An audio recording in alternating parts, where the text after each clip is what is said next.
Hey guys, welcome back. Video 8. I want to talk to you about patience. It's something I struggle with. So yesterday I ran a 50-mile race. It's the most distance I've ever covered in an ultra marathon. And I was ready. 2 weeks before I ran 35 miles, which is pretty long. Then I took the kids to Disney. It was great. We walked 18 miles a day. And I felt ready. But yet, I always want the end result. I always think about the finish. I always think about the verdict. I always think about the reward. Something that I've earned. But the problem is we must love the process.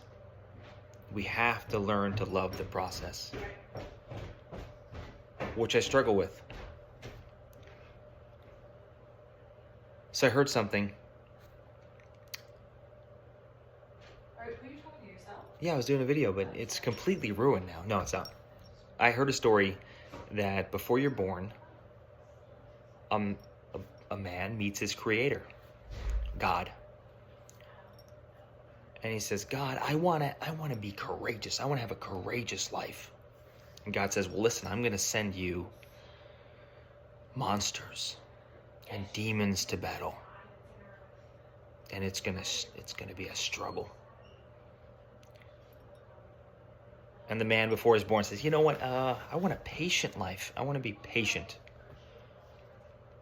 And so God says, I'm going to make it so hard, give you a life of disappointments, also struggle, where you're going to have to keep on grinding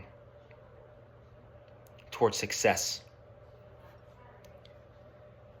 And the man says, you know what, it doesn't sound like a good life. God says, no, it's a hard life. And that's what we need. We need a hard life so that we can appreciate the things we're given. God doesn't promise everything's going to be rainbows and lollipops, but that it's going to be beautiful at times. There's going to be light and darkness. There's going to be compassion. There's going to be family and guidance. And with these things, we can reach our goals. And they're not going to be easy. It's so hard life. So running this 50-mile race, it's actually 52 point something, 4, 6, 5, whatever. At mile 13, my stomach, which I've never had an issue with before, but my stomach was killing me. I tried to make myself throw up, which is bad because you need nutrition and hydration to keep going.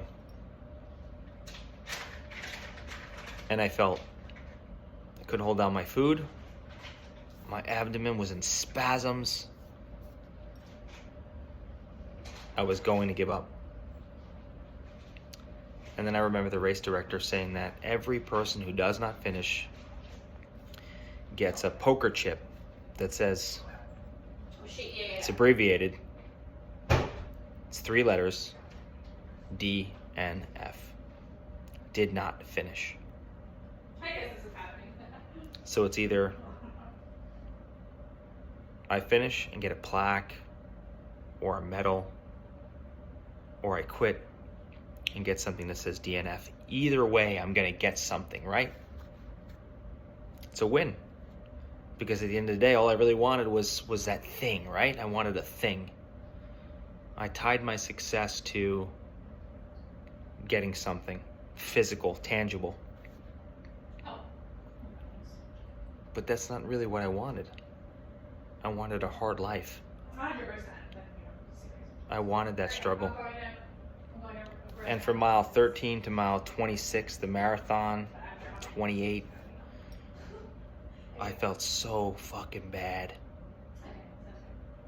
And the only person I could call was my wife.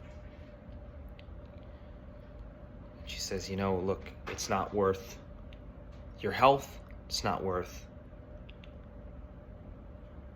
not being there for your family. You've accomplished so much. This is the longest distance you're going to run. It's okay. I said, well, listen, I don't really want that. I want you to tell me everything's going to be all right and I'm going to get through this. Oh, sorry, right now. She's looking at me, going to pick up the kids from dance. I said, I don't really want that, babe. I want you to tell me that I got this. I'm good enough. I can just push through. I'm courageous. I'm patient. I'm strong. And she goes, well, yeah, you're patient, you're strong, you're everything that I've always wanted in a man, in a husband, in a father.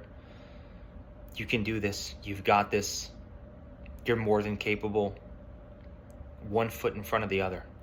And then I remembered my why. I'm doing this because other people can't. I carry the people who cannot do this, who would love to do it, who couldn't see tomorrow in that minute feeling of darkness where they couldn't get out of it. Of life, of people with cancer who you love, that you don't quite understand, the loss of a grandfather who died during COVID, where you couldn't see them or hold them or comfort them, where you had to tell his wife, my grandmother, that her husband passed away through FaceTime. You couldn't be there for her. And I wept. And in that moment, I trusted that process of pushing through those emotions and finishing the race. And I fell in love with the process of how hard it was. And during every race, I go, you know what? This is it. I'm pushing my body enough. I've trained enough. I'll move on to something else. I'll do more training in another area. I'll take another all-inclusive, not that way, but like all-inclusive, where all my focus is in on trial practice. Or I'll do some other endurance activity. I'll do swimming. I'll do something. No. I'm a runner because it's hard. It's really hard for me. I wasn't born a runner. I'm not good at it. But in 2.5 years, I'm getting pretty good. I'm getting good at it. I'm getting good at being comfortable with being uncomfortable. I'm in love with the process. Because at the end of the day, I crossed that finish line, and all that mattered was my family that was there. To show them that they could do anything if they put their mind to it, and it's going to suck. It's going to be hard. But we have to be patient. And we have to be kind to ourselves and know that it's going to test us. It's going to make us doubt ourselves.